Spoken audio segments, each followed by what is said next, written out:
1908 آسیسیا ده هفته تواقع 1908 van her siyajmara li İzmir'e derketine de aduda pişti darbeya 12 ilone çeydi bükte derpetevan çeynabe de sala 1908 yeki Suediye derti Stockholm'e çaptıkın çar hevejmar tireş çi çikave armancave u tireş yekem kovara li bakur bu Kurdi u bi tipe latini çaptı bi. Meperim ser havare emaxı bin havar bu tipe latini a yekemin bu ama li Rojava bu Suriye terk etti bu 1932'da terk etti bu. Fır duriye ve mukabın yani sal fır duriye fır sal ketiyari li bakur bir tipe latini desteklerin.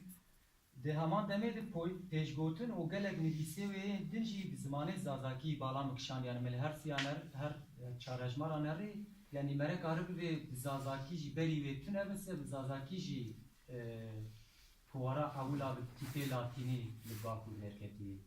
yani beri ve hebe nizanım ama tün evi zazaki çünkü de pejgotun de her çar pejgotuna zazaki jibotunu o zaten neviskar gibi navdar yekje mal misanış ez bavarım bizazaki avtun nevisi ve helbestivi yani jibona zaman vaka pedidiya bersiva civaki derte hole bi taybeti di pejgotuna hejmara awli o disa di gelek nevisan de jibona zaman dirok u çanda kurdi banga tinin zaman Devi varide pedidiya axaftin u nefisa bu Kurdi liber çavara adxın yani ba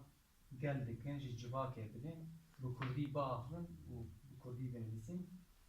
bi taybeti jibona veja devki çirok o stranj çandaya me kem nemin dive bizmane me ben qaykirin u ben nevisandın yani ben nota hemu pejgotine var De kovaran de